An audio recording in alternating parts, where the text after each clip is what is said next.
Revoltas dos escravizados no Brasil. A vida dos escravizados do século XIX era de opressão e violência, mas nunca de submissão. Enquanto a elite discutia política, milhares de pessoas escravizadas tramavam a liberdade. Para se organizar sob constante vigilância, eles usavam códigos secretos. O que parecia ser apenas cantigas e batuques muitas vezes era um aviso ou um plano de fuga. Marcas em objetos e a própria religião afro-brasileira também serviam como códigos de união e resistência. A capoeira também foi um elemento importantíssimo da resistência cultural e física dos escravizados no Brasil. A manifestação mais visível da luta era a fuga para os quilombos, verdadeiras fortalezas da liberdade. O mais famoso foi o Quilombo dos Palmares, século XVII, que resistiu por quase 100 anos, com roças, defesa e organização política.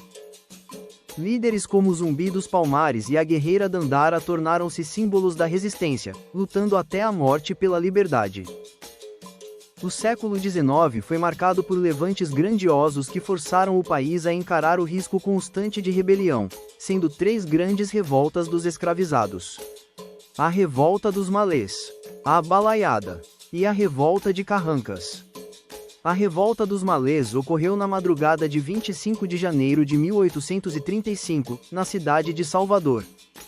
Os malês eram africanos muçulmanos, principalmente iorubás e haussás, muitos dos quais sabiam ler e escrever em árabe.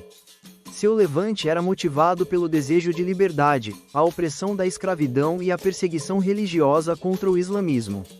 Usando roupas brancas e armados com espadas e facas, eles se levantaram contra o governo. A revolta foi rapidamente reprimida, resultando na morte e prisão de centenas de malês, e a consequente deportação de muitos africanos muçulmanos para a África. Essa rebelião se destacou por ser uma das poucas de caráter religioso e urbano no Brasil. A balaiada começou com a insatisfação contra a miséria, a exploração e a disputa política local durante o instável período regencial. O Maranhão e o Piauí viram a união entre os escravizados e a população pobre, como camponeses, vaqueiros, artesãos. Entre os líderes estavam o vaqueiro Raimundo Gomes e Manuel Francisco dos Anjos Ferreira, artesão fabricante de balaios que deu nome à revolta. O mais importante para os escravizados foi Cosme Bento, que chegou a formar um exército de mais de 1000 homens. O movimento controlou áreas do interior, mas foi violentamente derrotado em 1841 pelas tropas imperiais de Duque de Caxias. A Revolta de Carrancas ocorreu no interior de Minas Gerais, no auge do período regencial.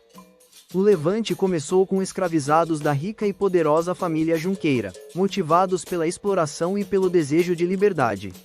Em 13 de maio de 1833, dezenas de escravizados se levantaram, mataram alguns membros da família e tentaram expandir a revolta. O movimento foi brutalmente reprimido, e os sobreviventes foram submetidos a um dos maiores julgamentos coletivos de escravizados no século XIX, com penas de morte.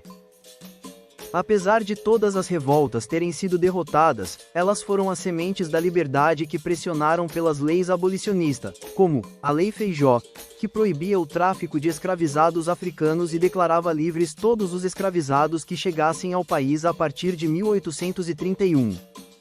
Contudo, foi amplamente ineficaz e ficou conhecida como a Lei para Inglês Ver. A Lei Eusébio de Queiroz, que proibiu o tráfico de escravizados da África para o Brasil. A Lei do Ventre Livre, que declarou livres todos os filhos de mulheres escravizadas nascidos a partir de 28 de setembro de 1871.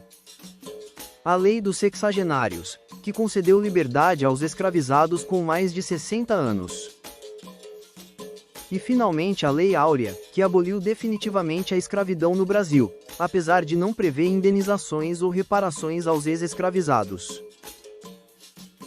Apesar de derrotados em batalha, os escravizados foram vitoriosos na história. Esses levantes forçaram a elite a enfrentar o medo e a contradição da escravidão, resultando na sua abolição em todo o país. Aí resumido, conteúdo educacional e histórico produzido com apoio de inteligência artificial. Esse vídeo tem abordagem informativa, sem incentivo à violência, discriminação ou discurso de ódio.